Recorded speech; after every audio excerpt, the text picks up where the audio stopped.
Start that. All right, and thank you everybody for being here. My name is Lisa Owens. I am a speech language pathologist by discipline. I graduated from Wayne State University. I'm the mom of 2 boys. I have one in middle school and one is a freshman in college. I'm currently pursuing a dyslexia certificate from Mount St. Joseph University. And I'm really passionate about helping to equip educators with the tools that they need to learn and grow in order to best benefit their students. So I wanted to take a second to introduce myself and welcome you all to our session today, Maximizing MTSS with Science, a literacy focus. And I also want to introduce a dear colleague of mine, Ms. Kate Smith. She is going to be my co-host today, and she'll be keeping an eye on the chat box. If you have any issues or anything that needs, assistance, please feel free to direct message either of us. But Kate's kind of keeping an eye out specifically for anything. And with that, we will go ahead and move into, I would love to know who's here today. So if you don't mind in the chat to maybe share your role, your location, and because we're focusing on literacy, I thought it might be fun to know a little bit more about your favorite book. So if you have a favorite, either one from your own childhood or a current favorite that you're reading, I would just love to know who's here.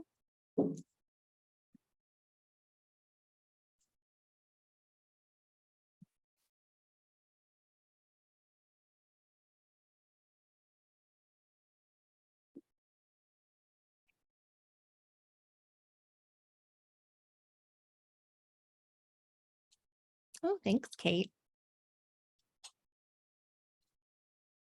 Nice.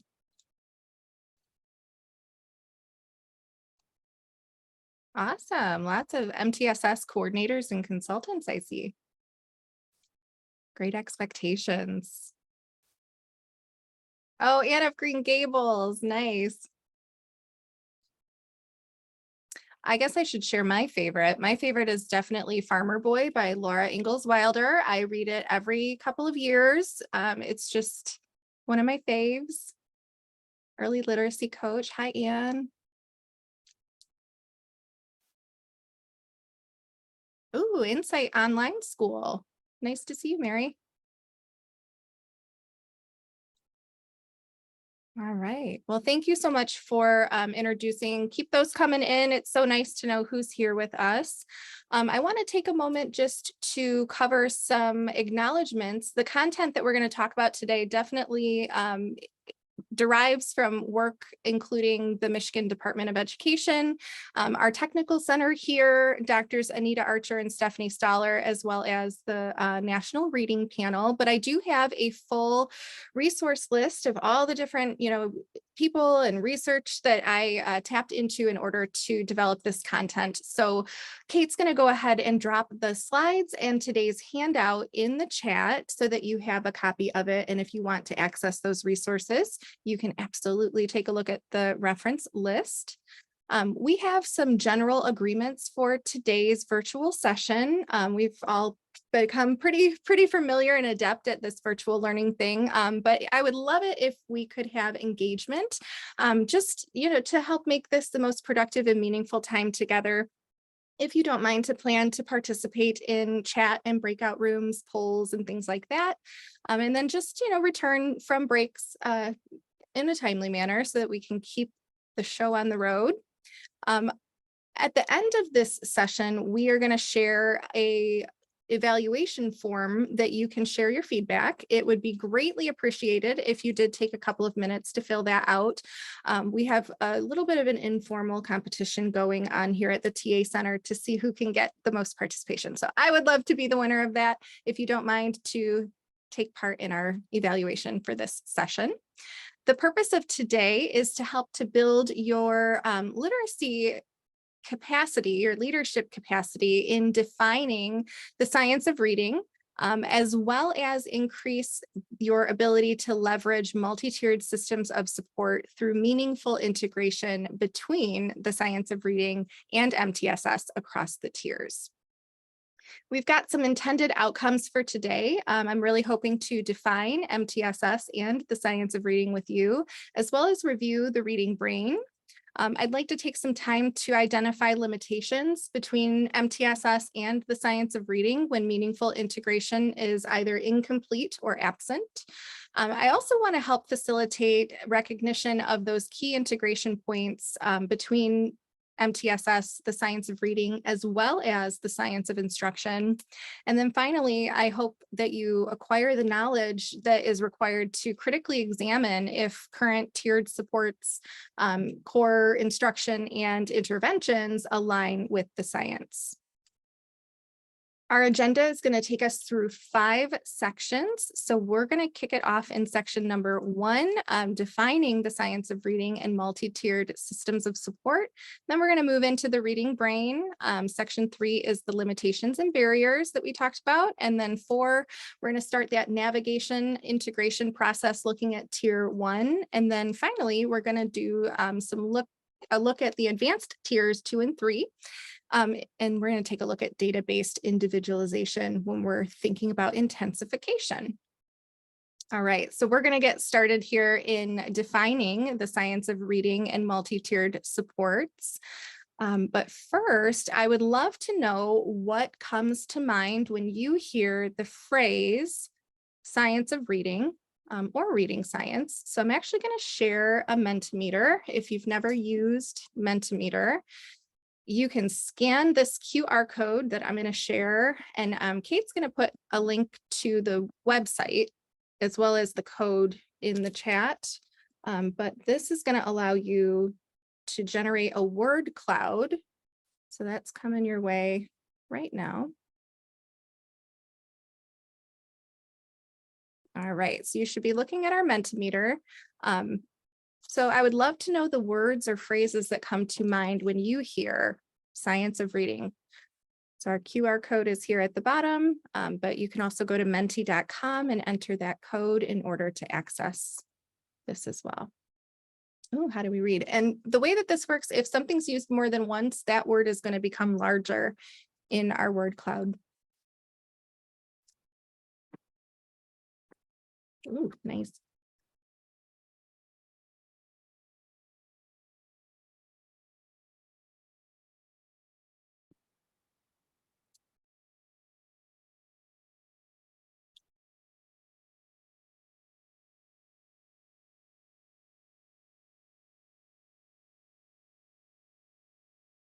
Explicit instruction, evidence, research, effective,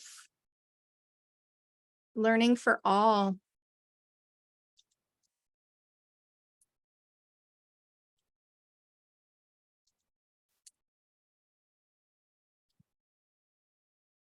Essential.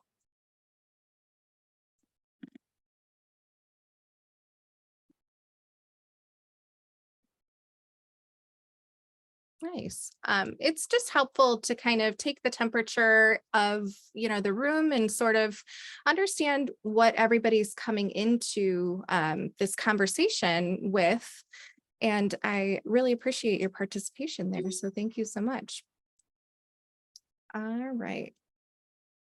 So a universal definition for the science of reading has been proposed and adopted by the Michigan Department of Education. They've utilized it in their dyslexia handbook. So I've broken it up into 2 parts.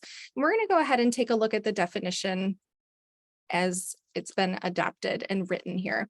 So the science of reading is a vast interdisciplinary body of scientifically based research about reading and issues related to reading and writing. This research has been conducted over the last 5 decades across the world and is derived from thousands of studies conducted in multiple languages. The science of reading has culminated in a preponderance of evidence to inform how proficient reading and writing develop, why some have difficulty, and how we can most effectively assess and teach, and therefore improve student outcomes through prevention of and intervention for reading difficulties. The two pieces of this definition that I want to highlight are the phrases scientifically based research and the phrase preponderance of evidence. So the science of reading is the evidence that resulted from scientific research. And that's an important thing to think about when we're talking about distinguishing what we're referring to, because questions were asked, hypotheses were made, and results outlining the way the brain learns to read, as well as which skills need to be assessed and what skills need to be taught so that students will be, quote, more likely than not to end up skilled readers, is the body of research that we refer to as the science of reading. Part of our work here today is to develop a critical eye for identifying research that is not only well done and results in that evidence of efficacy or the preponderance of evidence, but also to be able to distinguish the process of scientific research that results in widely applicable results. So for the science of reading specifically, I want to emphasize that this is a body of research that spans 50 years and has taken place across the globe. There's a variety of languages and studies that have been included in the body of research that we refer to as the science of reading, as well as many different disciplines being invested in this body of research. And it's really important to have that sort of as our center when we think about what is meant by reading science or the science of reading. Hopefully, you're somewhat familiar with the simple view of reading. I wanted to just take a quick look at it because this seems to be a really well-referenced way to think about and center and frame ourselves when thinking about the components of what it takes to get to skilled reading. So this is an equation that we can see on the left. We've got a bucket for word recognition or decoding, which refers to the ability to read words accurately and quickly. And then we see a multiplication sign in the middle. So there's a multiplication between this word recognition piece and then language comprehension, which we're looking at as the ability to extract and construct meaning from spoken language. When both of these components come together, the simple view of reading tells us that the result is reading comprehension, or the ability to extract and construct meaning from text. However, I think it's really common sometimes for there to be this misconception that because this model is referred to as the simple view of reading, that this process is simple. And that couldn't be farther from the truth. In fact, this is a very complex process that we are asking the brain to do.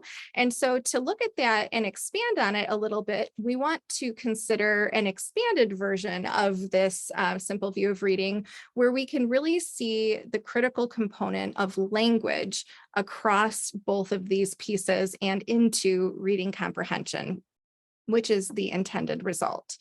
So it's really critical to remember that while the simple view of reading provides a nice and neat representation, becoming a skilled reader isn't easy. It is a complex process, and it finds its foundation in the language domain, which includes both expressive and receptive language. So it's important to note that mastering decoding alone doesn't equal reading comprehension. There's a complex relationship between language and both the word recognition and language comprehension pieces of the simple view of reading. And the purpose of reading is to learn. So without adequate language skills, decoding alone will not facilitate comprehension. And I just want to, make sure that everybody's sort of centered on these pieces of information. To take a little bit of an even further look at these components, we're going to look at an adaptation of Scarborough's reading rope. So you'll see St. Martin et al. As our reference here, because this is an adaptation from the reading rope. But we can see that the components of the simple view of reading really get separated out. And to help us understand what is required for skilled reading acquisition, this visual really helps to anchor our understanding of what needs to be assessed, explicitly taught, and monitored, in order to take our students from novice readers in elementary to skilled readers as they prepare to exit the public education system. And, the sub-skills of the simple view of reading are separated out and shown to be interwoven. So we can see that word recognition up here encompasses, print concepts, phonological awareness, which includes phonemic awareness, basic phonics, and multi-syllabic word decoding. And then within our language comprehension piece of the rope, we see oral language, which includes vocabulary and morphology, topic and background knowledge that's required in order to understand content, as well as higher order cognitive skills like inferencing, verbal reasoning, and then comprehension monitoring, or someone's ability to think about their own thinking and understanding. And then finally, at the bottom, we see the reading comprehension result. And what does that include? Syntax, text structure, and again, comprehension monitoring for the purpose to take students from novice to skilled reading.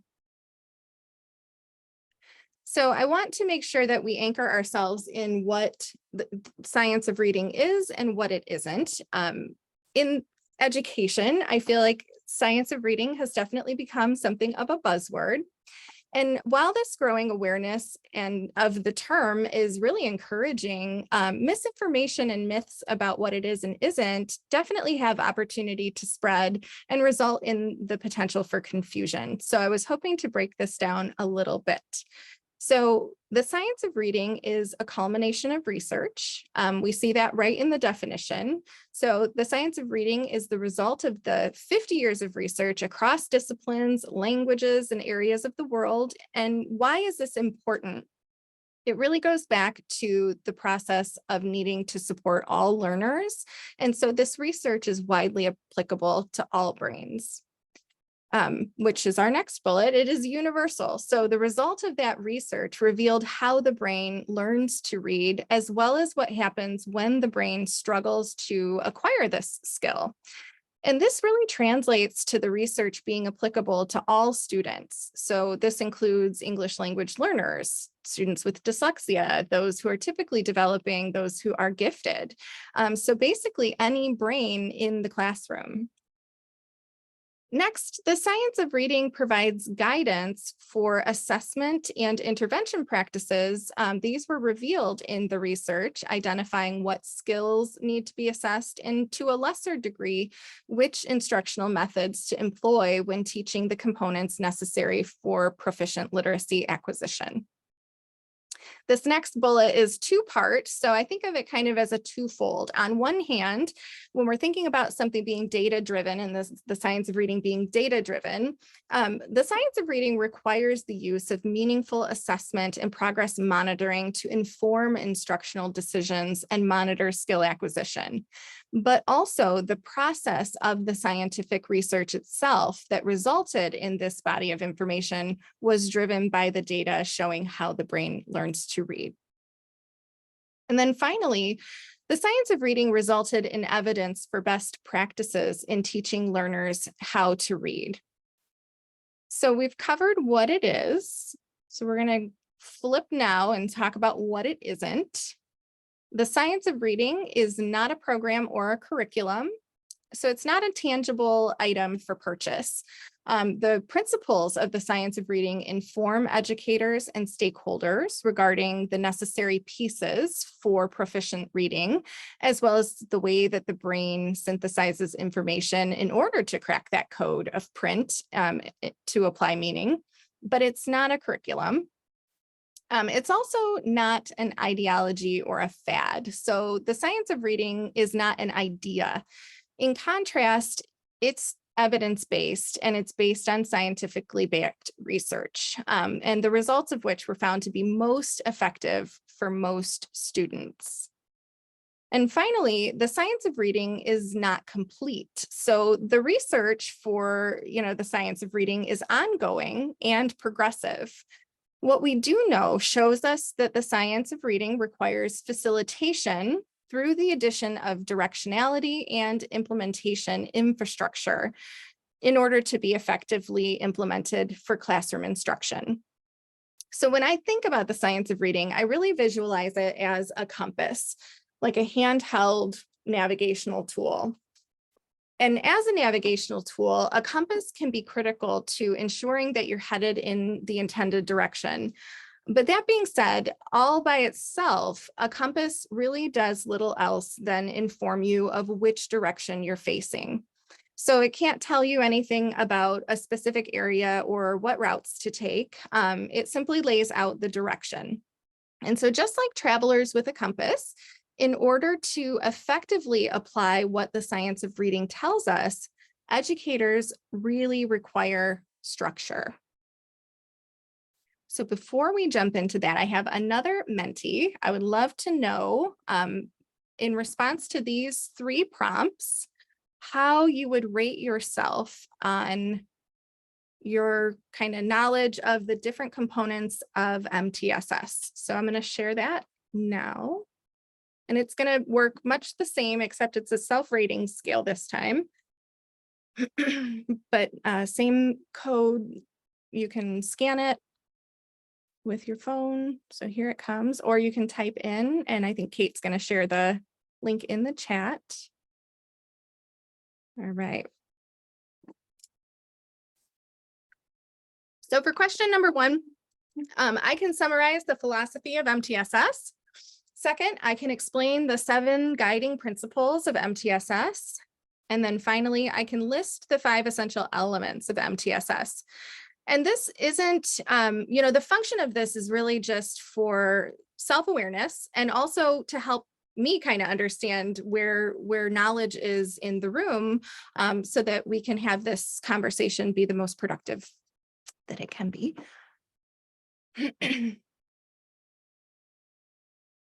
All right, so we kind of have, kind of right there in the middle, which is great. So we're gonna work on this together. So I'm gonna go right back to where we were. Thank you for sharing your thoughts on that with us. All right. So if you were a 3 or less, for being able to summarize the philosophy of MTSS, we're actually going to review that right now. So this is the working definition of this philosophy as identified in the Michigan Department of Education's MTSS practice profile. So we're going to anchor our discussion of MTSS to this outline of the essential components and guiding principles of MTSS across the tiers. And I've kind of chunked it out into 3 pieces. So we'll start with the first bullet together, but it is one comprehensive definition. Just for ease of reading, I put it into 3 bullets. All right, so a multi-tiered system of support is a comprehensive framework comprised of a collection of research-based strategies designed to meet the individual needs and assets of the whole child at all achievement levels. MTSS intentionally interconnects the education, health, and human service systems in support of learners, schools, centers, and community outcomes. The 5 essential components of MTSS are interrelated and complementary. Implementation of the essential components as intended provides educational settings with a framework to organize the strategies and processes needed to eliminate barriers to learning and support successful learner outcomes. And I've linked the MDE MTSS practice profile version 5.0 here in the slides that you have access to. But one thing I want to highlight is that the essential function of MTSS and the process of MTSS is that 100% of students are supported in accessing their education. So MTSS strives for 100% success rate. And if that's not happening, we have to review current practices and adjust so that 100% of students are able to experience and demonstrate success. Later, we're going to look at the MTSS triangle itself. And really the only thing I wish that was depicted on it is the number 100 at the very top of the apex. And that's because as educators, it we really have to stay oriented to this goal of including all students. So those with IEPs, 504s, those who have low averages that don't qualify for any specially designed instruction or services, as well as typically developing and gifted alike. So, and I think it's really interesting because sometimes I get a surprised look from folks when they hear that, you know, the gifted group of students or the IEP group of students are also included in this MTSS process. And so I really want that to be something that we feel firm and comfortable, you know, having be a known truth. All right, so here are the essential components of MTSS. You can see that this is shaped like a pinwheel, and I wish I could take credit, but this is just our official depiction of all of the different components here at the TA Center. But the idea is to really highlight the interconnected and complementary nature of each of these individual components. So we've got team-based leadership, continuous data-based decision-making, comprehensive screening and assessment systems, selection and implementation of instruction, interventions, and supports, and then finally, tiered delivery system. All right, so just like we went through with the science of reading, what it is and what it isn't, we are going to do that for MTSS as well. So we'll start with what it is. MTSS is a framework. So MTSS lays out the framework and infrastructure that's required to swiftly and accurately identify at-risk students. Within its essential elements, educators hold a map of the educational landscape and each individual student's landscape from a whole child perspective. So if we think back to the definition, we know that behavior, health, and education are all included. MTSS is variable and tailored to the unique needs of each student and educator. So it's nice to know that our educators are viewed as an integral part of the MTSS framework as well. So as a result, this process is individualized and variable. It is a feedback loop. So the data derived across the tiers functions to inform decision-making for instruction, intervention, professional development, and any other decisions that need to be made within the educational landscape. It is data-driven, so MTSS requires that data be used to inform decisions. And it also mandates for evidence-based practice, which is an interesting concept because if you are familiar with the evidence-based triangle, then you know that it allows for experience and professional judgment to be part of deciding what works.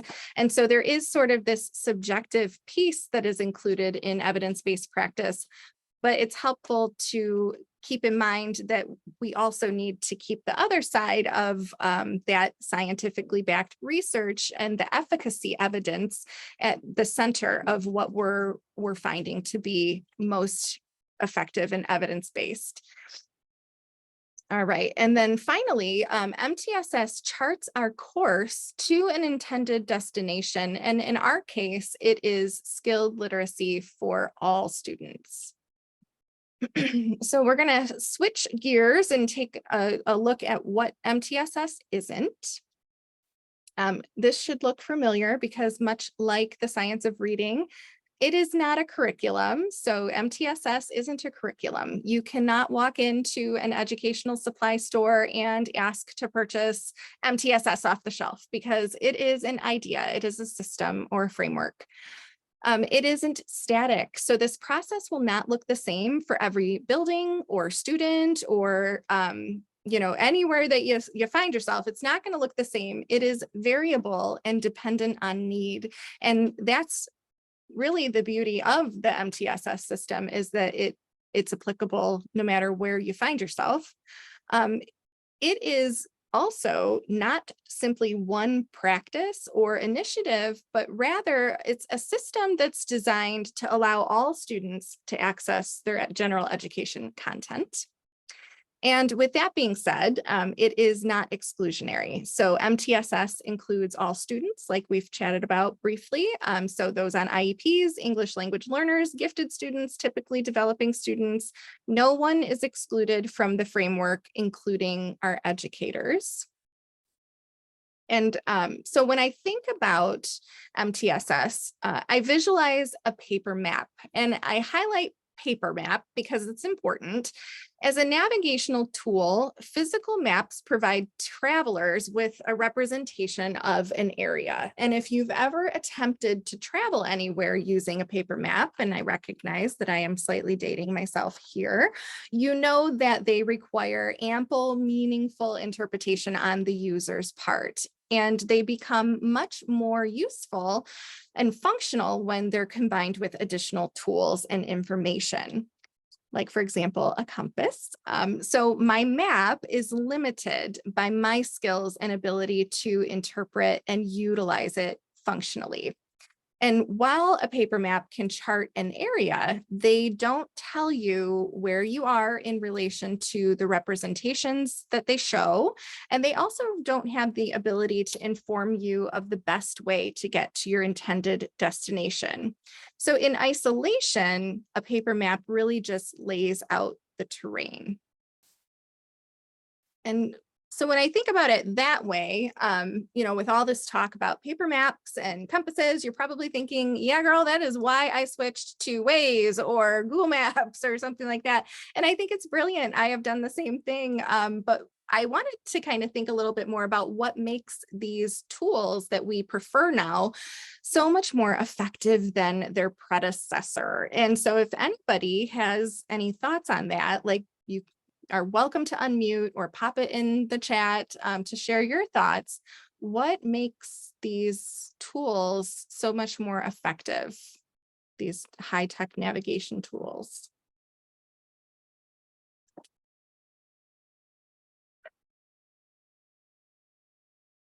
They inform us of detours and slowdowns. Thank you, Stephanie. They're faster. Yeah.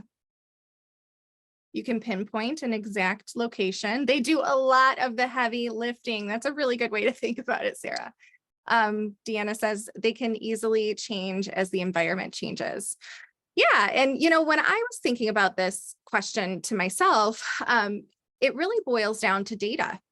These high-tech navigation tools implement the most comprehensive data analysis to ensure that they're providing us with the most robust picture of current road conditions.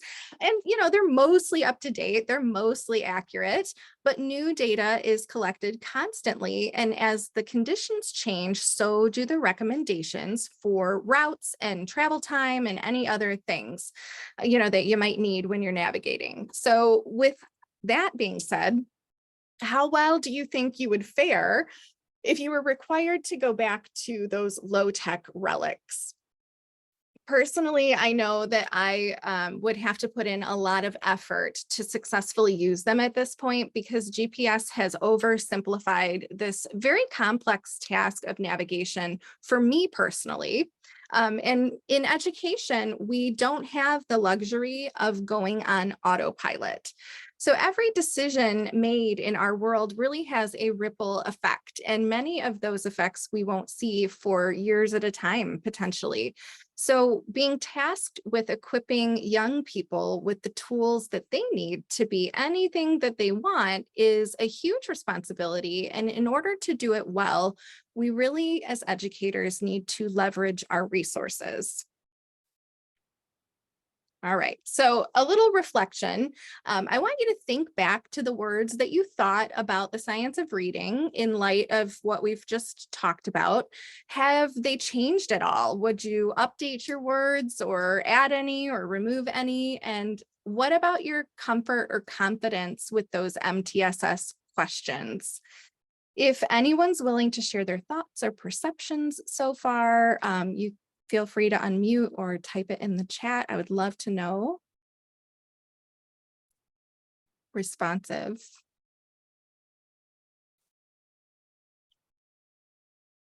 Thanks for sharing, Conan.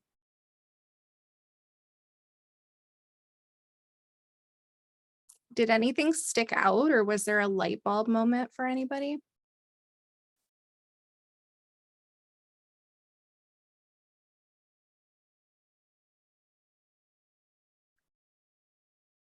All right. Well, while you continue pondering that, we're going to move into section 2, and we're going to take a look at the reading brain. All right. So I am going to. There are a few other comments now. Oh, okay. Regarding that. You want to read them? I'd love that. Sure. I think the map analogy really resonated with a few people. Just the fact that both the science of reading and MTSS are frameworks. An agreement with it being responsive, being proactive versus reactive. Some people maybe had never seen the pinwheel before. The fact that it includes all students, and then it incorporates all students, regardless of whether we need more support or we need accelerated support. So it's all encompassing. Wonderful. Well, thank you so much for sharing. I appreciate hearing everybody's feedback. We're going to watch this video about the reading brain. It's about 4.5 minutes long.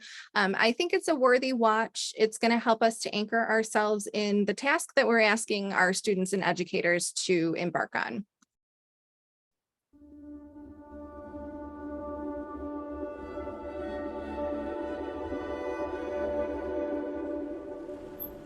What if you couldn't read? How would you perceive words if reading wasn't possible? For anything you encountered with words, you would just see a series of symbols with no meaning or purpose. In fact, humans are not meant to read. Our brains did not evolve for reading.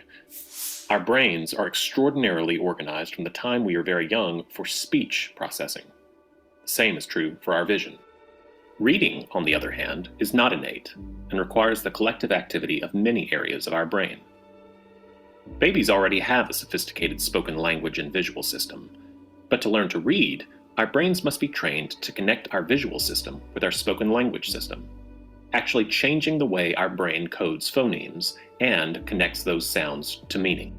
We know this because researchers have used imaging techniques to show what actually happens inside the different parts of the brain when a person reads.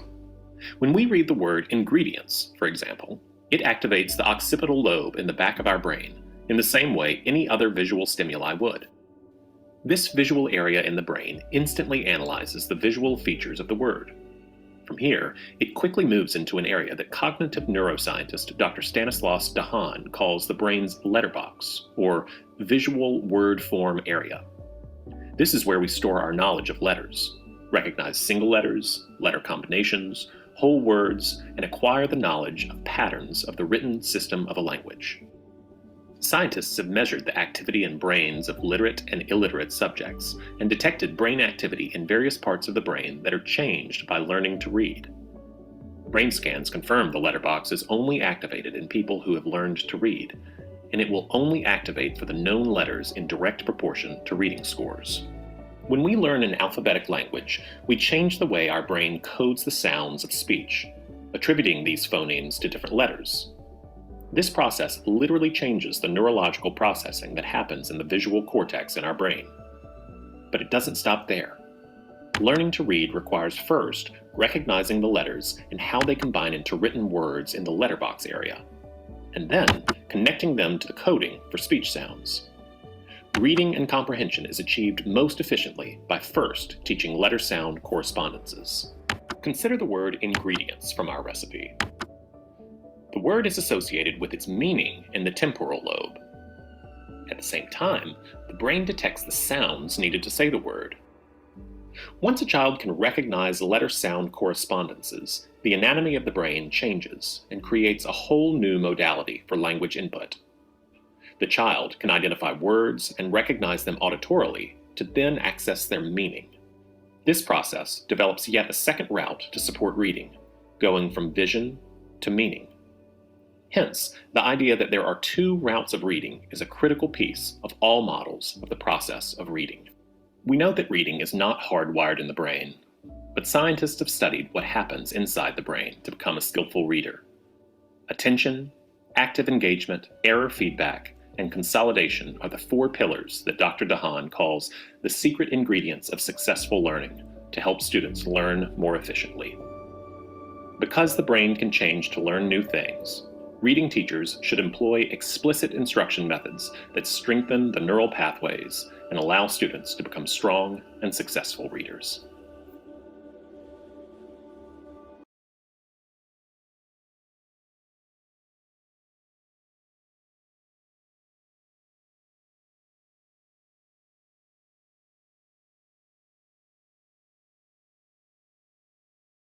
Okay, I love that video. I think it really showcases exactly what we're asking, our frontliners, so to speak, our students and our educators, what we're really asking them to do when they embark on this mission of literacy. And, whether we're thinking about it from the educator side or the learner side of the equation, this is brain science. And because of that, the argument for meaningful integration between the two pieces, science of reading and MTSS, becomes even stronger.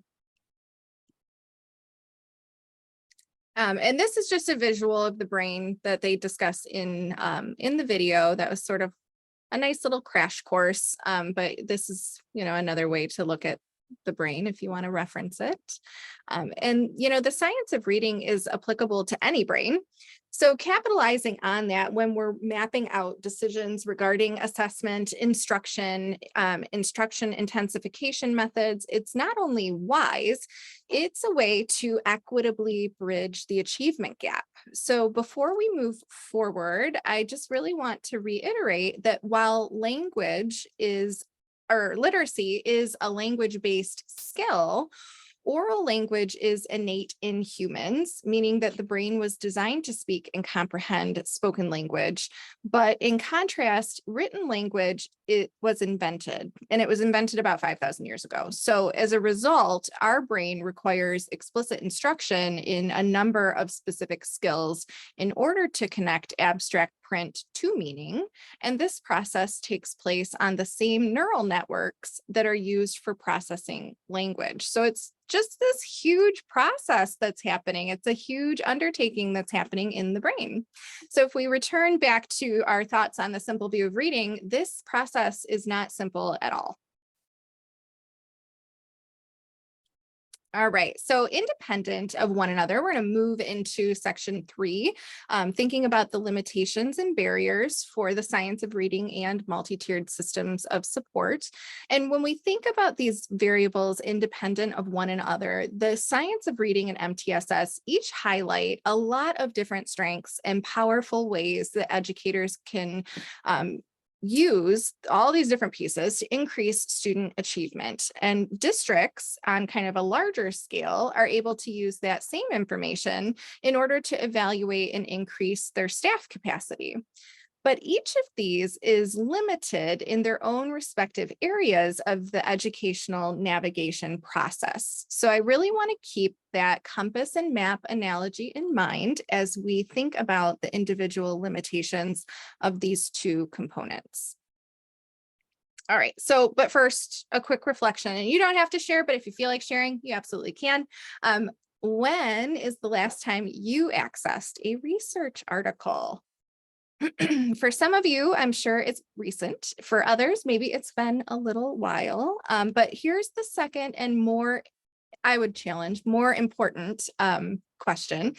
Did the information that you accessed change the way that you do your job? Did you employ anything that you learned or took away from the research in a meaningful way that changed how you do things? And I'm going to check the chat because I see the little number coming up. An hour ago. Nice. And Elizabeth, you're saying yes, it did impact the way you practice? Well, I was interested to learn more about that from a classroom educator perspective. And lucky for me, there was a survey conducted that shed some insight onto how educators are accessing research and what they think about it, as well as what they do with the research. So in 2019, there was a survey completed by the Jefferson Education Exchange. And it had 1,334 respondents that represented all of the United States, including the District of Columbia. And 9 out of 10 respondents reported that they had, at least in the last year, accessed research to some capacity. Now, the way that they accessed the research, I thought was interesting. So some of them had referenced conferences, but they also included a colleague having gone to a conference as a way of accessing research. So it could be kind of them going directly or secondhand information from a colleague. 92% said a journal, and 94% responded that a blog or some other type of news article was the way that they had accessed research. So then there was a follow-up study with the same group of respondents, but there were fewer of them. So of that, roughly 1,300 response pool, 157 respondents said that only 16% of that 157 said that research informs their instruction. And I thought that that was interesting. The lead author of the study that I'm referencing, her name was Emily Barton from the University of Virginia, and she stated this interesting quote. So I'm going to share it with you. Unfortunately, the majority of educator decisions are not evidence informed as defined by a combination of scientific research evidence and professional expertise, supporting the suggestion that there is a significant room for growth in educators' use of research evidence. And I thought that these findings, while obviously limited in scope, they illustrate a lot of primary limitations when it comes to the science of reading. So the information and research itself can be challenging to access in the first place. But then there's the issue of utilizing evidence-based findings and the relationship and perceptions that educators may have about research and its usefulness in the classroom. So when I really think about the systematic or, kind of larger scale limitations, the science of reading requires access. You have to be able to access the science in the first place. But from there, the person accessing the research and educating, our students really has to understand how the brain learns to read. In the absence of that, it is a limitation. It becomes challenging to apply the science if you don't understand how the brain learns to read. And that's not exclusive just to classroom educators, decision makers at large, people who are choosing curriculum and interventions and things like that, they need to be informed of how the brain learns to read in order to prevent these things from becoming limitations in their system. Knowledge of the what and the why of instructional targets. So this can be a limitation. If people don't understand why we want to approach something a certain way, maybe they're less likely to do it, even if that is what the science supports as the way the brain learns to read. So that can be a limitation as well. And then next, aligned tools and strategies for effective implementation. So, again, kind of thinking about what is available, this can be a limitation to implementing the science of reading if your curriculums and interventions and intensifications are not informed by the science itself. And then also coordinated PD and coaching. This can't be exclusive to educator issue, right? There has to be systematic support of coaching and coordinated professional development to really bolster the skills of staff. And then, a commitment to evidence-based practice can also be a limitation if personal, opinions are taking precedence over the science. That can sometimes be a limitation. And then finally, fidelity. Are we doing what we said we were going to do? And are we doing what we set out to do the way we said we were going to do it? So these are some of those larger systemic, system-wide limitations. But then there are also some local barriers. So aside from, practical limitations to research access, there are some more individualized and varying barriers to adopting the science of reading as the anchor of literacy instruction. And this can often be at the classroom or district level. So personal bias, and there's like this really fancy term that I found called philosophical penchant that I simply had to include here, but we're thinking about it as a personal bias, what I think, what I find to be true based on what I've seen or my personal experiences and things like that, it can be uncomfortable to pivot away from things that we've always done. And so that can definitely be a limitation. Viewing the science of reading as a temporary initiative. So it goes without saying, that our educators are often bombarded with new initiatives and materials, and many of them, maybe adopt, put your head down and kind of wait for the storm to pass. If the science is being viewed as that sort of this temporary initiative, then that is going to definitely function as a limitation to appropriate implementation in classrooms. Funding can be a local barrier if funds have already gone toward specific curriculum and instruction, tools and things like that. However, they don't align. That can be a local barrier if educators are being told to make do with what is provided or what they already have.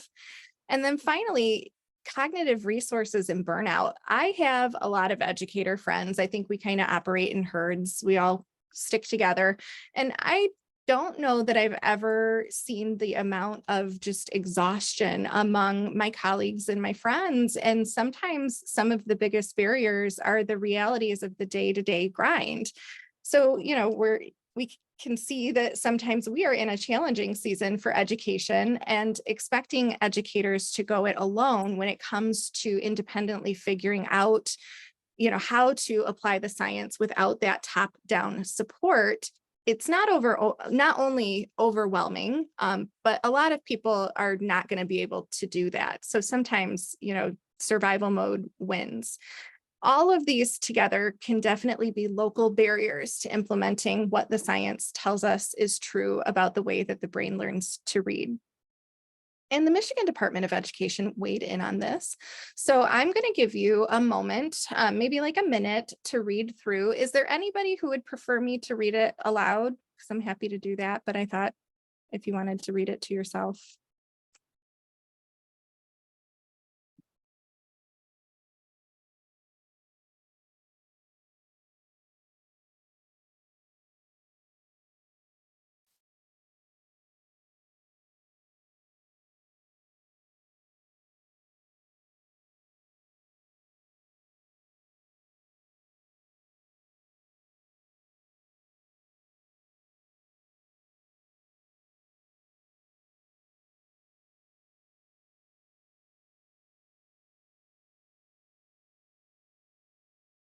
All right. So what words have stood out to you from this quote from the Michigan Dyslexia Handbook? I'd love it if anybody would type in the chat words that resonate with them, or unmute.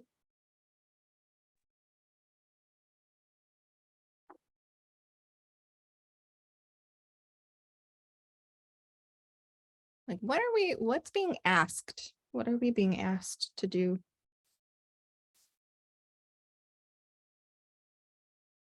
So a few of the words in here, I don't know if you wanted to read them. We've got a couple hearts too. People agreeing with proven versus informed, research-based, effective practice, empirically proven versus just a theory. Yeah, I think you guys, you got it. You're spot on. Informed theories versus empirically proven practices. Yep, thank you. So when I read this, I really took away that we're definitely being asked to think about our thinking and to vet our practices and ensure that they align, and also have this awareness of the difference between, a theory and something that is proven to be effective. And so I thought that was a helpful way to think about this when we're thinking about the expectations, not only of what's going to help our students, but also what does the Michigan Department of Education say about this? What's the view from the top, so to speak. All right, so we're going to transition to thinking about the limitations of multi-tiered systems of support. So MTSS is reliant on the knowledge base and skill level of educators. So when I think about the 5 essential elements of MTSS, I can't help but acknowledge that they definitely have the potential to be influenced not only by the skills and abilities of those assessing things like assessment tools, interpretation of data, and implementation of intervention strategies across the tiers. It really relies on it. There's this reliance on effective selection and data analysis and the like. So the MTSS framework allows for, individual local education agencies, leaders, and educators to subjectively interpret data and select tools according to their interpretation of best practices. And I think that it warrants kind of critically thinking about what makes an educational practice the best. If we think about the way it might look, is it expertly designed charts? Is it dynamically manufactured presentations, free teacher trainings, or just simply being available? Or is it familiarity? Is practice great just because it's what we happen to know or how things have always been done? I would certainly hope that science is in there somewhere when we're thinking about evidence-based practice. But the truth of the matter really is that even with the best framework, if there are holes in the data, it might not be accurately capturing limitations, and selected interventions might not align as a result. So this can be a limitation. Next, MTSS is really relying on valid evaluation, valid progress monitoring, and valid interventions and intensification of instruction. It's reliant on accurate data analysis. It's reliant on appropriate selection of tools and strategies aligned with evidence-based practice. It relies on consistency across the tiers. Our students, sort of having to start over from their foundation in core 1, or is everything different at tier 2? Does it look entirely different, or is there continuity? So consistency can definitely be a limitation. And then fidelity, again, here with MTSS, just like with the science of reading, are we doing what we said we were going to do? And I wanted to make sure that when we're thinking about evidence-based practice, that we have a good understanding of the difference between EBP, evidence-based practice, and research-based. And so I'm going to introduce Dr. Sally Shaywitz, mostly because I recognized too late that the closed captioning does poor Dr. Shaywitz a little dirty, and you'll see that. But this is Dr. Shaywitz, and she is going to explain a little bit more about evidence-based practice. So I'm going to go ahead and share that in just a second.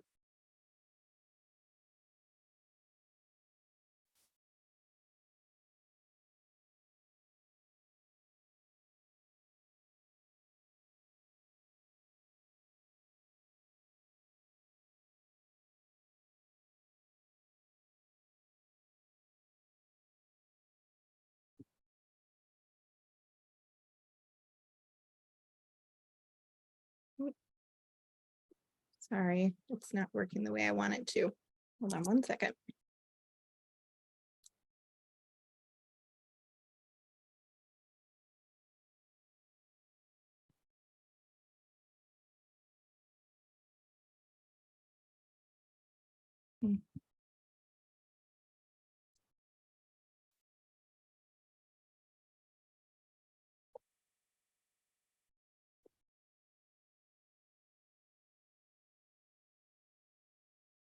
Shaywitz, could you please talk about what are some of the evidence-based practices that we should be promoting?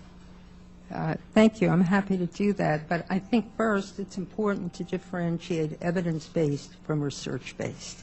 We often hear people saying this program is research-based. Research-based, evidence-based means that there's proven efficacy. Research-based simply indicates there are theoretical suggestions, but does not provide evidence that the program is indeed effective. Evidence-based programs are akin to the level of evidence the FDA requires before a medication can be approved for use. Many theoretical research-based approaches, when tested in the field, proved to be ineffective. Right. Our children's reading is too important to be left to theoretical but unproven practices and methods. We must replace anecdotal and common but not evidence-based practices with those that are proven, that is, they are evidence-based. And that goes for programs to teach children to read, for programs for professional development, and programs that colleges of education use when they're teaching future teachers. So there are a number of evidence-based programs, and they have in common that they reflect the knowledge we know about reading. Right. That they go back to teaching children about spoken words, about pulling the words apart, attaching them to the letters. In 1998, Congress became very concerned that there seemed to be an epidemic of reading problems and mandated that a national reading panel be constituted to investigate what methods and approaches have evidence. I was honored to serve on that panel, and that came out with the report of the National Reading Panel, which indicated that the components that are necessary, and they include not only phonemic awareness and phonics, but also vocabulary, fluency, and comprehension. That's great. Okay, so I thought that was a helpful overview when we're thinking about evidence-based and research-based. And something that stuck out to me that she shared is this recognition that a lot of our educators are coming to the field not having this information shared with them in their teacher prep programs. And so that's sort of another piece of the component that we have to keep in mind when we're thinking about functionally integrating the science of reading with our existing MTSS framework, and keeping in mind that our educators are part of that. So understanding the basis of knowledge that our educators have and where there might be gaps in knowledge regarding the science, providing appropriate professional development, coaching, and ongoing support is something that's necessary to recognize, because oftentimes our educators are not coming into the field with this information, and they're going to have to learn it as acting professionals. So for our next activity, I'm going to have you go into breakout rooms. So we're going to go ahead and do that. I have them set up where you can select your own breakout room.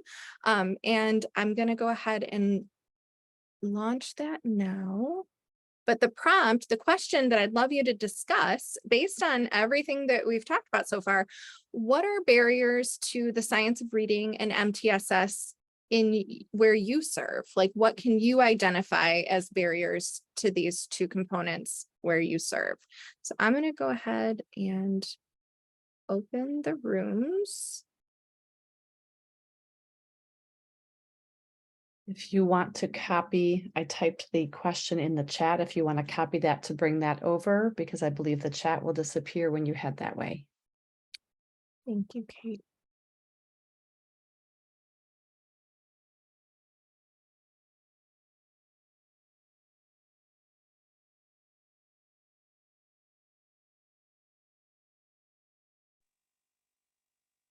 I can't. Oh, there it is. Sorry.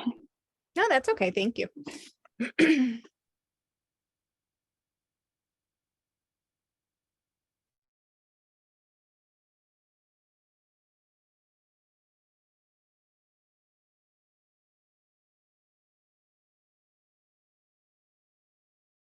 Says they're coming back in.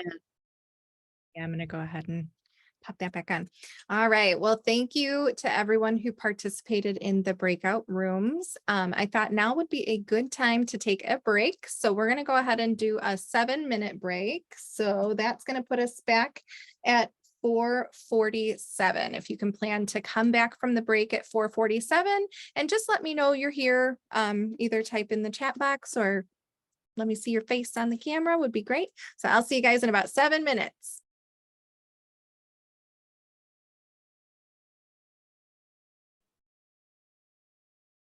All right, so welcome back. We're going to take a look at our why, specifically equity in education. So the information on the screen is from the National Assessment of Educational Progress, or NAEP.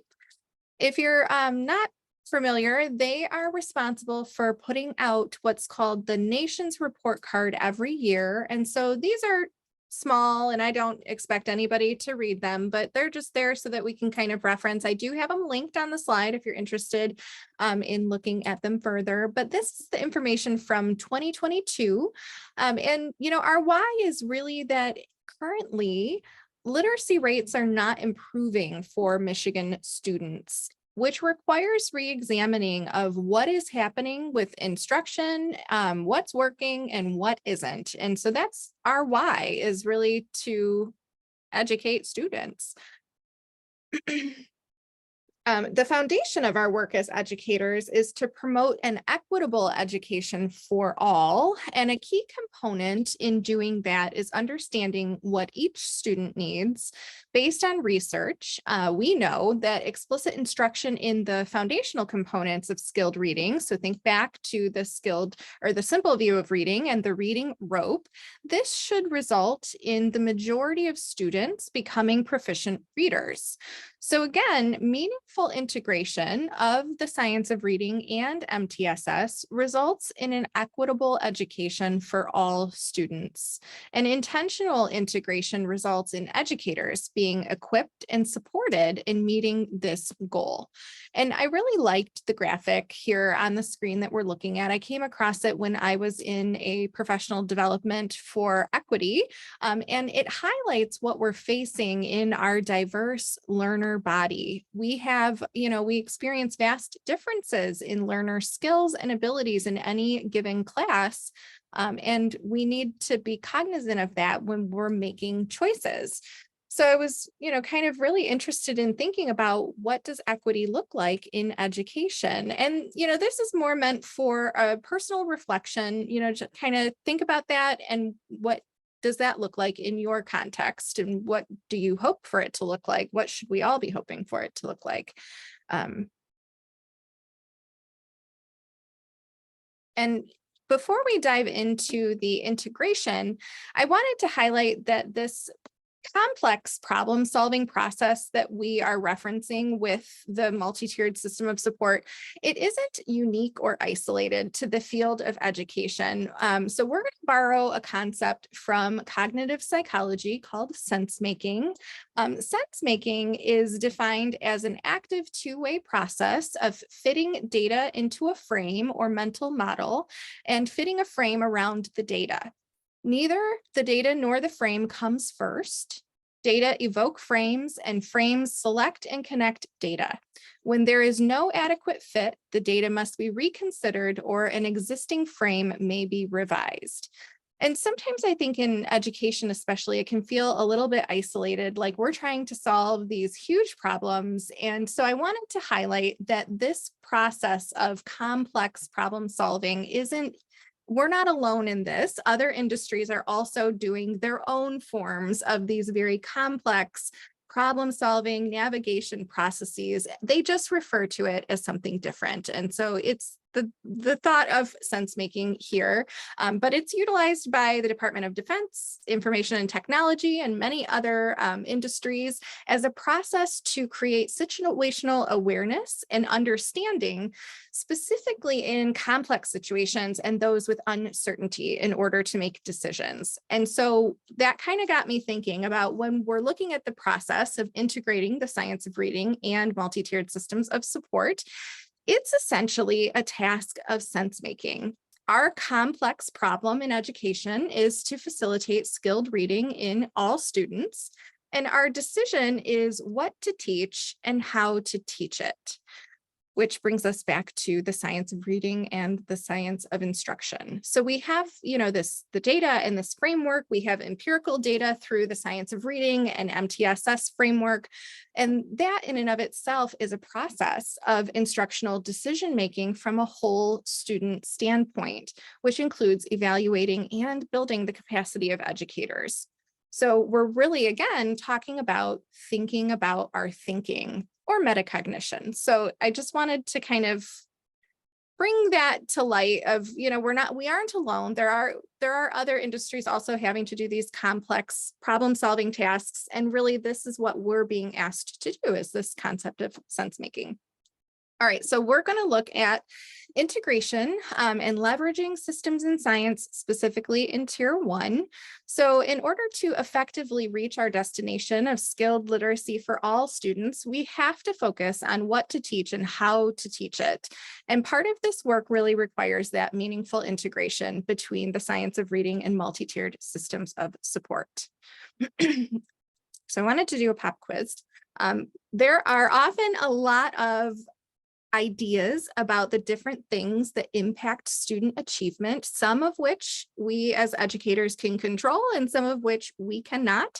So I am interested in learning more about what you all think regarding these questions. So I went ahead and launched it. I did these as a poll.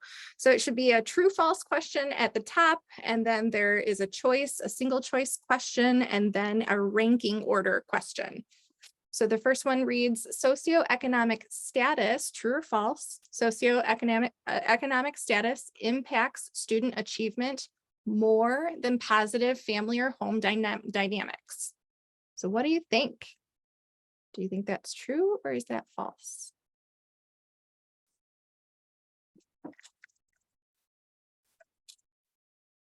And then number 2. Which factor has a greater impact on student achievement? So working memory strength of the student or collective teacher efficacy, or do they have an equal impact? And then finally, rank from least to most impactful. Teacher estimates of achievement, teacher subject matter knowledge, and teacher-student relationships.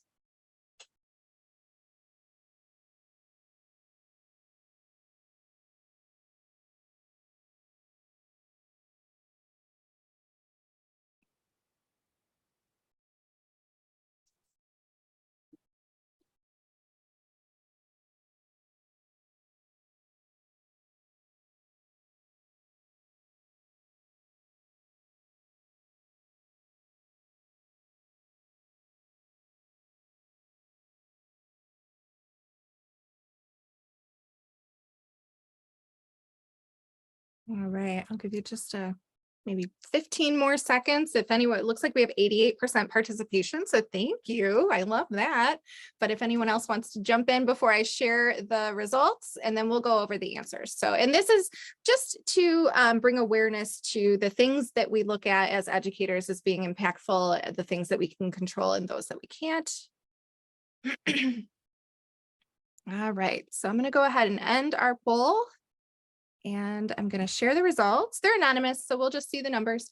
All right, so number 1, if you put false, you are correct. They both have an effect size of 0.52. So those are equal. Number 2 was the question, which factor has a greater impact on student achievement? Collective teacher efficacy, working memory, or are they equal? Collective teacher efficacy by a long shot. So the effect size on that one is 1.57 versus just 0.57, which is still a large effect size for working memory strength. But when we look at those two together, collective teacher efficacy has a much more impactful impact on student achievement. And then finally, rank from the least to most impactful. All right, so least was found to be teacher subject matter knowledge with an effect size of 0.11.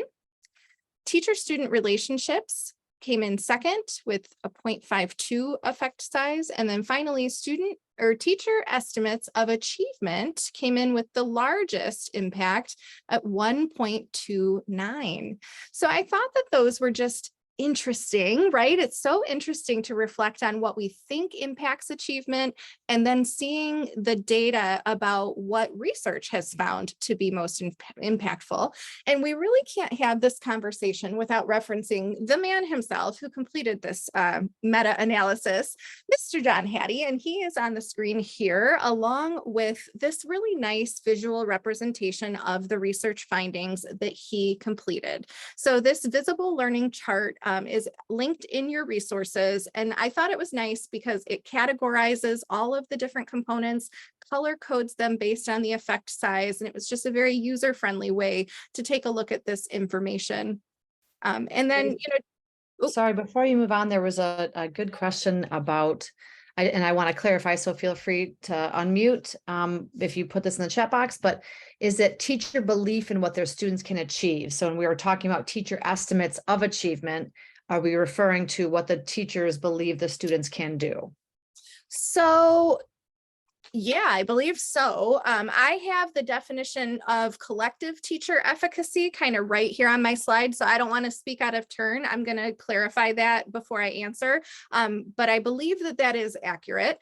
But I'm going to clarify collective teacher efficacy too. That is teachers believing that their work can positively impact students, and it significantly impacts student achievement. So here on the slide, we can see, if you're unfamiliar with effect sizes, or maybe it's been a minute since you've looked at them, this chart shows us what is a negative, what is a low, medium, or high as far as effect size.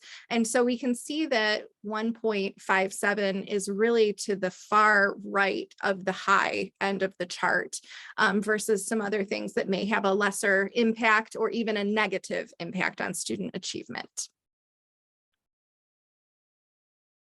All right, so within the framework of MTSS, the science of reading and the science of instruction have to be engaged to meet all learner needs, improving outcomes for all students. So I would love to know, and this is kind of a chat box question, if you could get ready, reflecting on your context, who is involved in this sense-making process, or, the MTSS process in your context?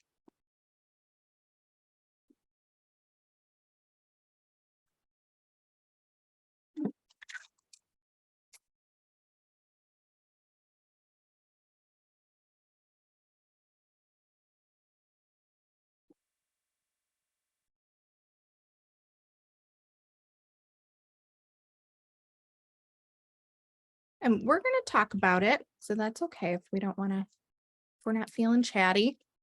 So when we're thinking about the who, based on the MTSS framework, who needs to be involved?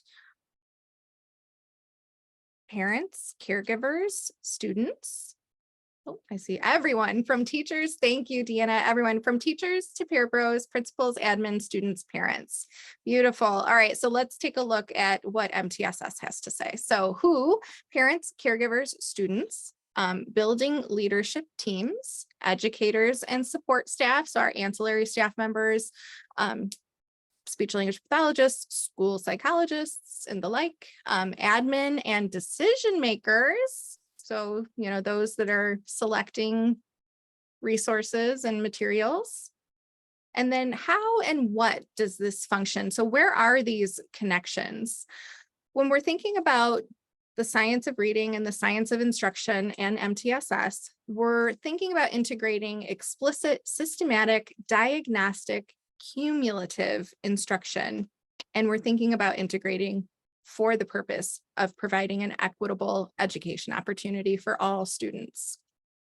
So here we're going to reference the National Reading Panel that Dr. Sally Shaywitz was one of the experts on the board for that report. And I want to know if you are familiar with this report. Have you read it, or have you read any portion of it?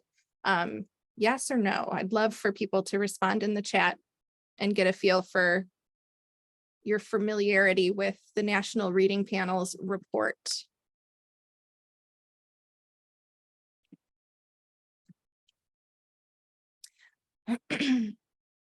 Not sure. Okay. Well, it's linked on your resource sheet, so you can become familiar, which is hopefully going to be helpful for you. Pieces of it, but not its entirety, at least in quite some time.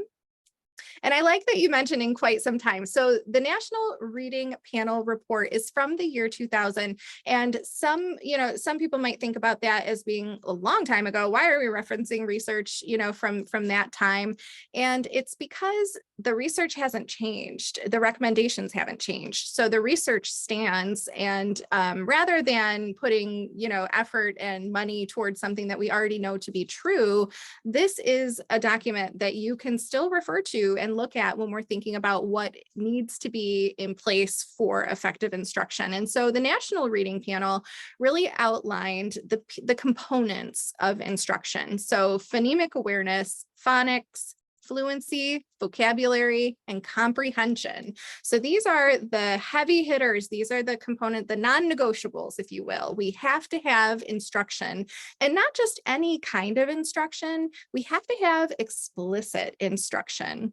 And so when we're thinking about how to teach, this is part of that integration, right? So MTSS is giving us that framework, and the science of reading is giving us the what, and the science of instruction is giving us the how. And so I like to think of it as an instructional continuum, where on one side we have explicit instruction, and on the other side, we have discovery style learning. And you can see in the center there's this gradual release of responsibility. And when I think about this, how many, just sort of reflect to yourself, how many of you were either taught to do these things or have taught somebody to ride a bike, to swim, to drive? I have 2 children, and we have luckily survived one of my children's driver's ed. And I am about 9 months away from getting to relive that joy-filled experience with my younger son. But while my older son was learning, I at no point handed him a set of keys and sent him off to discover how to operate a vehicle safely. And that might seem like a no-brainer, but I know he had no idea how to drive, and he required explicit instruction. Now that he has been driving for a couple of years, I've gradually released that responsibility only once the data supported that he was ready. And now he's in more of a discovery style phase for the rest of his driving journey, like traveling to unfamiliar places, because he's got the basics, right? His foundation is solid. Now he gets to go to unfamiliar areas by himself, drive and navigate and drive cars that he's less familiar with. So when you think of explicit instruction, thinking about new skills that need to be taught is where we live when we're thinking about the explicitness of instruction. We really don't want to move into discovery learning territory until a student is in a place that they have that skill. And now they're practicing, and now they're becoming more independent. So that gradual release of instructional responsibility can take place only once a skill has been established. And this is a really great opportunity to think about instructional routines. So if you've ever heard of I do, we do, you do, this is a great, along the continuum is where we would really map out that instructional routine. Okay, so we're going to move into tier 1. So tier 1 is core instruction. Because so many MTSS coordinators are in here, I have a feeling you are all familiar with this, which is beautiful, but it encompasses all students. So this is tier 1 instruction. All students are exposed to it in the classroom, and the function of this tier is really to get, and this is, not a hard and fast number, but approximately we're looking to get about 80% of students to their grade level expectations.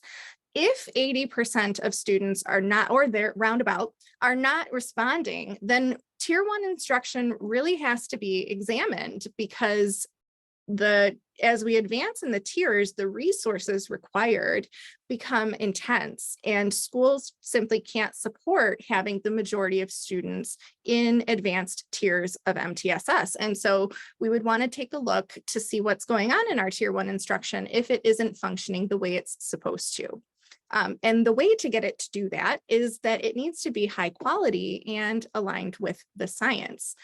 And it's very interesting, because what tier 1 instruction is going to look like, it's going to depend on the needs of the learners in your particular cohort. So that's going to depend on where you are, what your district looks like.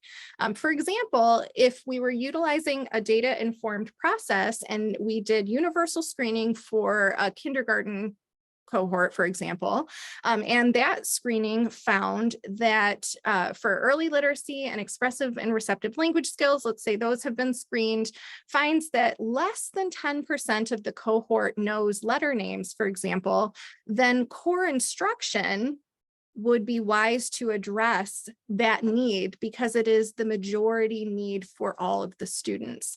If we flipped that and 90% know and 10% don't, that's where we can start to implement differentiation in our small group instruction and things like that to make sure that we're bolstering the skills and the gaps that exist in the small amount of students in order to ensure that we're focusing our instructional time on appropriate things for each cohort. So tier 1 isn't necessarily, just like we have been talking about through this entire process, MTSS is variable. And so it starts really in this tier 1 instruction.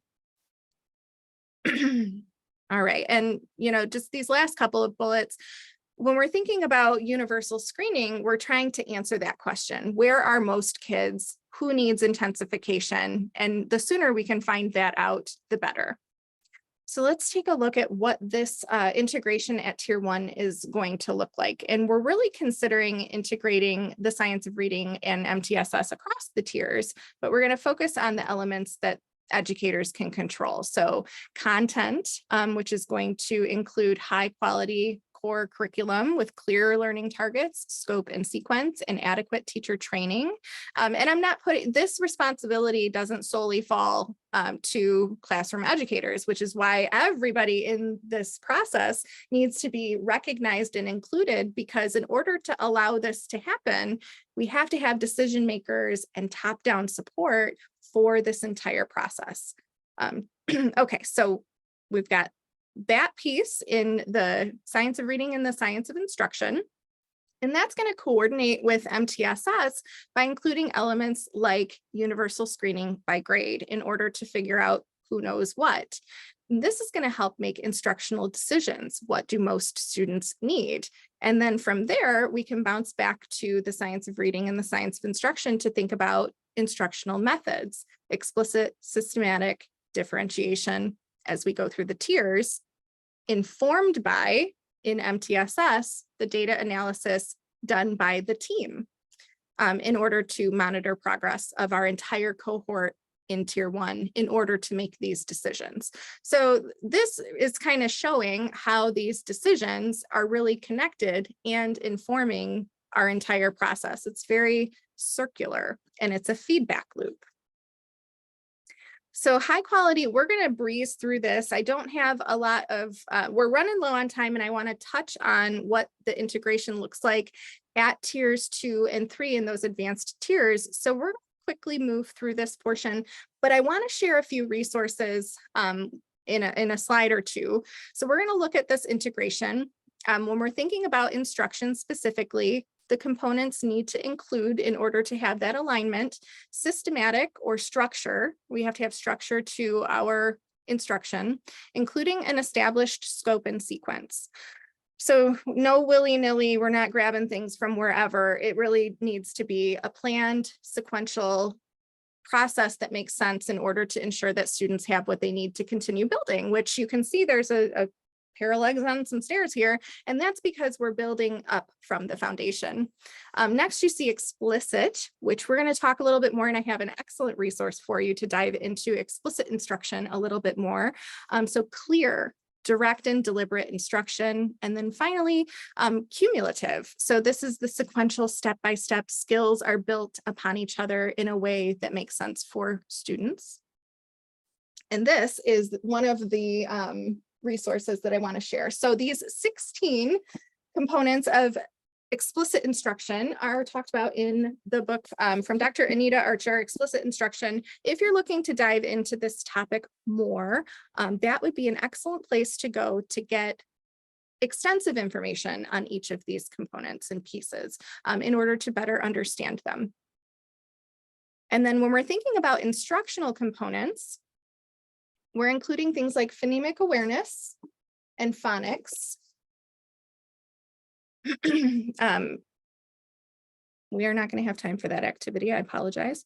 Fluency, which sometimes I think is confused with speed alone. So ensuring that we understand that it's not about speed, it's about accuracy at a level that is fast-paced enough for comprehension to happen. So the pace has to be swift, but it's not about speed reading. And so ensuring that we're understanding what is actually meant by fluency as far as facilitating comprehension goes.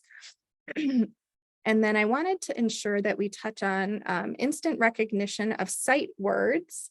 So this is an interesting differentiation because we have to ensure that we understand orthographic mapping when we're thinking about the science of reading and the way that the brain learns to read.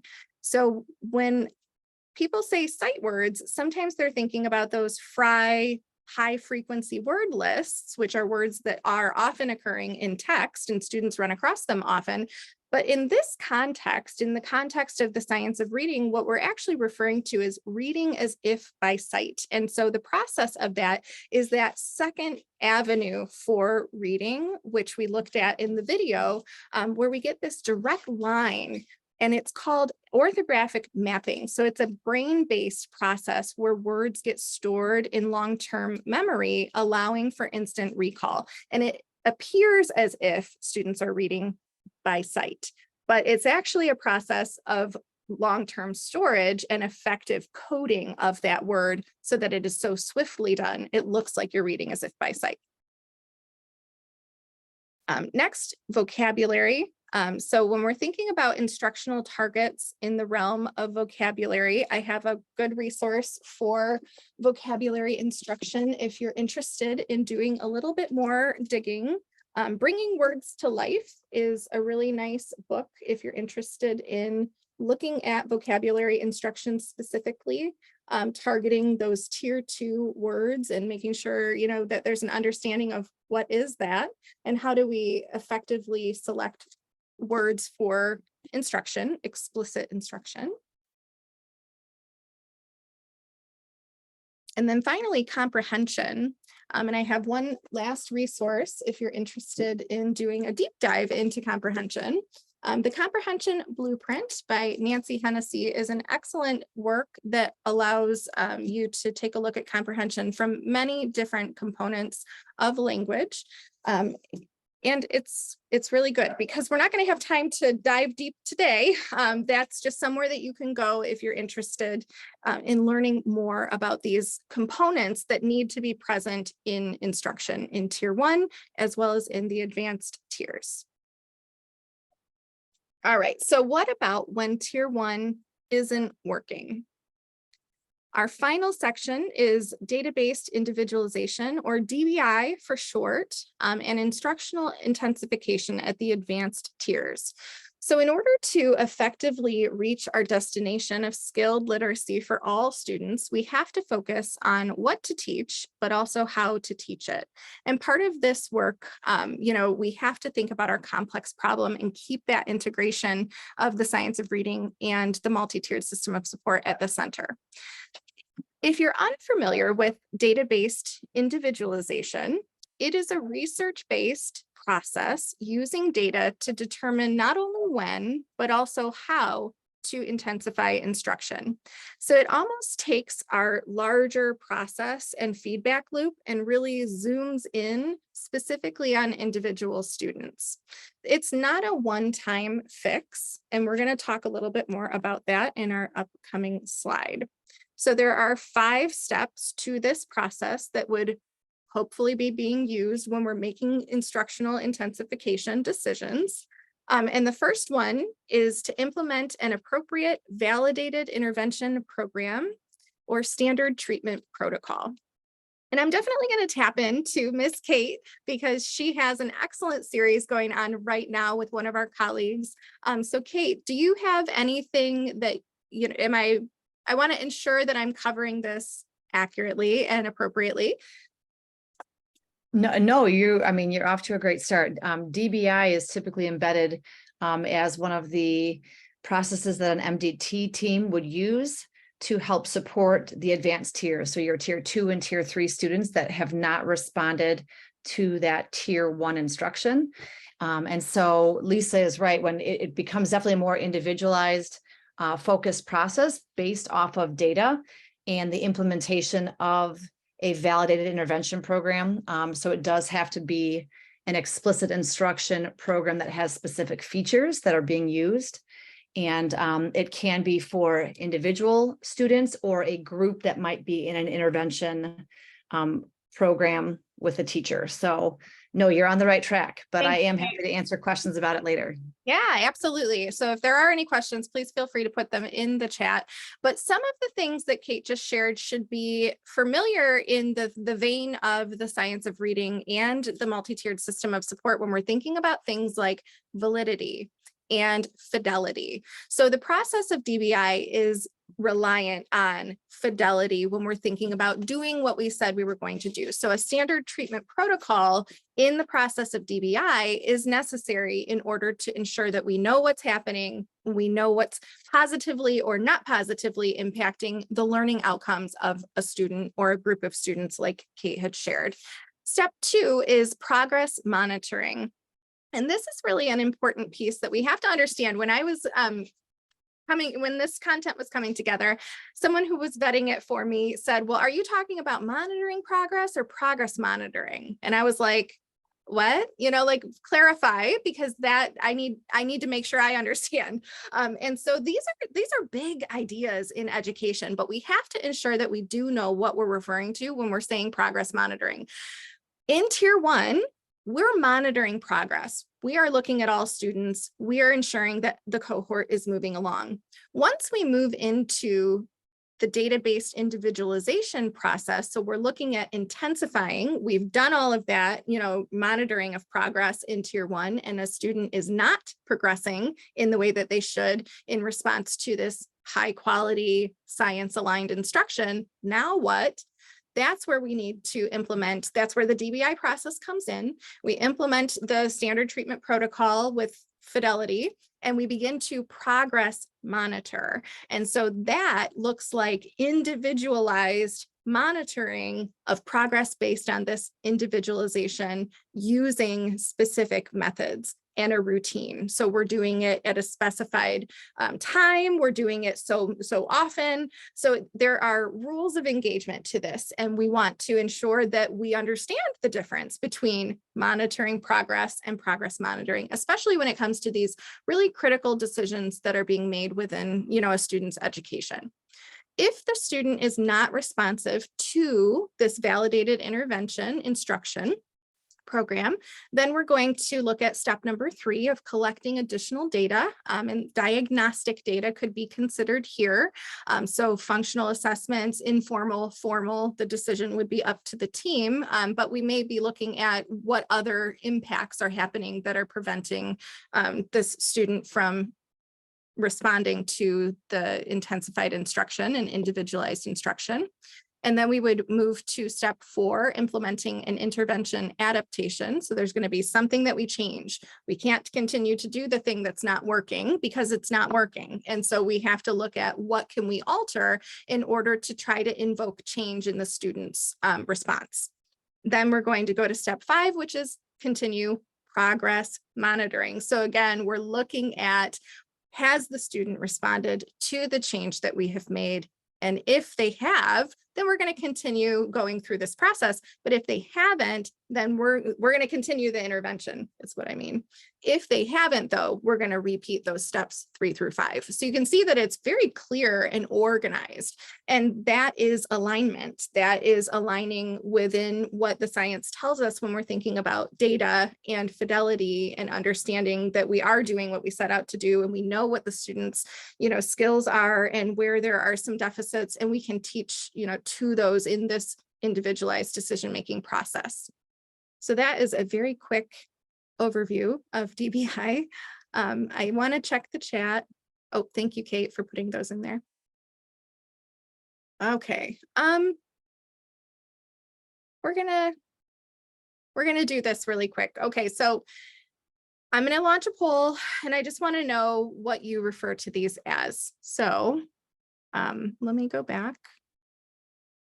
All right, so there's two options here. You should see it now. So what do you call that? Name that item on the left, that little bug. What do you call him? And then on the right, what do you call that other thing?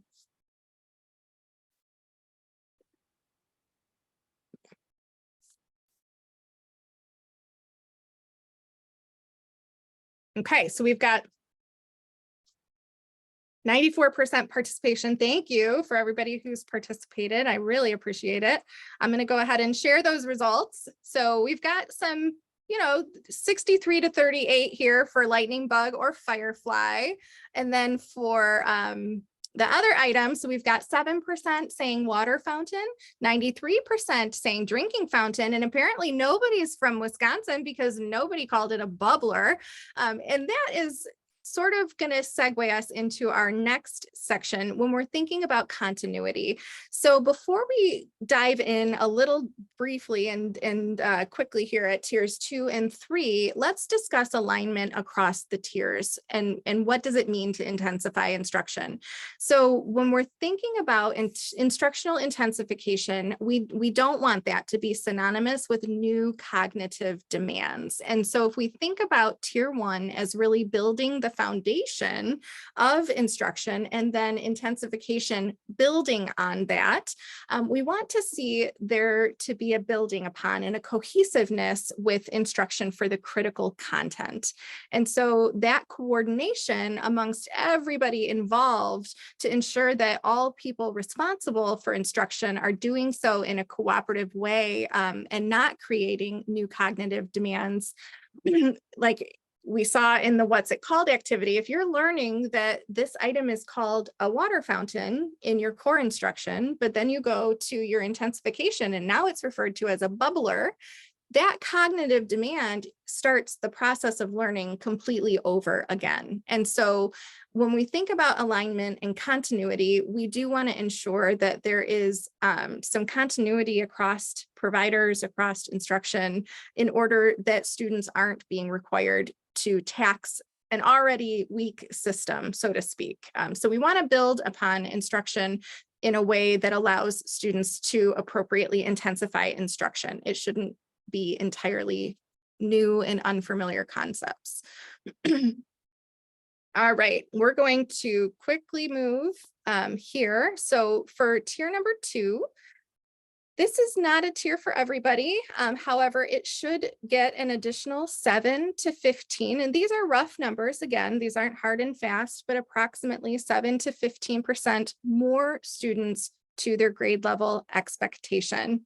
This is where we're going to have that standard treatment protocol introduced, defined in an intervention platform. And what's meant by that is that there is an outline and an official protocol, and we're following it with fidelity in order to ensure that it is a valid treatment that we can then take data on to assess if it is working or not. This is a data-driven process, and it requires adequate interventionist training, which sort of ties back to what we're talking about with continuity across the tiers, as well as ensuring that everybody understands what the science says about the way that the brain learns to read. And this tier is the foundation of the DBI process. Integration between the two tiers. Again, we're going to look at content with the validated intervention program. So purposeful selection when we're thinking about the science of reading and the science of instruction component implemented with fidelity. And then progress monitoring using an established timeline and a valid assessment. Instruction is going to look like consistent, predictable routines that are implemented with fidelity. And then finally, we're going to take a look at tier 3. This is for even a fewer number of our students, so that this should hopefully effectively get the remaining 3 to 5% of our students to grade level expectations. This is the individualized component of MTSS, and it's matched explicitly to student need. So highly individualized and driven by diagnostic data.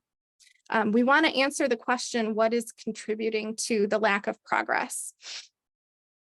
And we need to incorporate routine progress monitoring with a timeline that is defined by the team. So going back to our DBI visual, this is the ongoing process of the data-based individualization in order to monitor if a student is responsive or non-responsive to what we're doing. All right, just at the very end here, what's going on here? Can anyone share what's happening if the triangle for MTSS looks like this? What do you think is happening?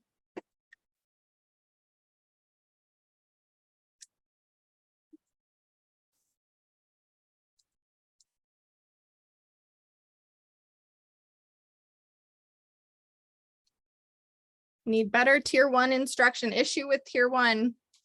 Yes, you will receive slides. Too many kids in tier 1. I think you might mean tier 3, and that would be yes. Problem with tier 1 instruction. Yeah, so I kind of call this the beware of the inverted triangle moment.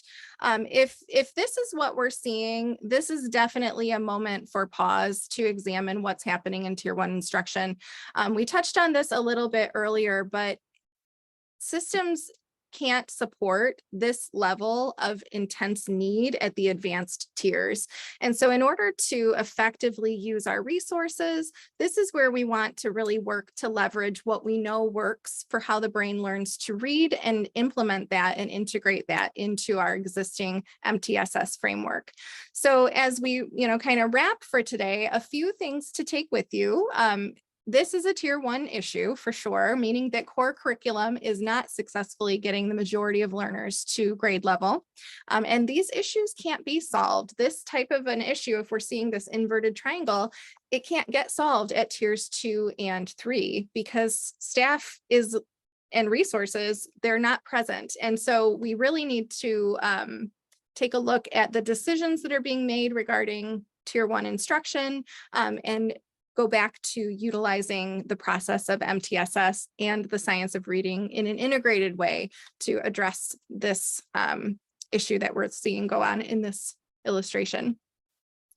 All right, so for our closing review, the science of reading should inform not only content and instructional decisions, but also the DBI process and how we use our data, right? So all of this should be working in conjunction to inform the decisions that are being made, including content that is being taught. MTSS requires DBI, so we have to have this intensification process and protocol in order to be able to accurately determine what is impacting a student, whether it's positive and they're responding or negative and they're not. Teamwork is really essential in this process. No one person is going to be able to solve this issue within a school system. It really has to be tackled from the top down, from the sides in, from the bottom up, all stakeholders, including parents and students themselves.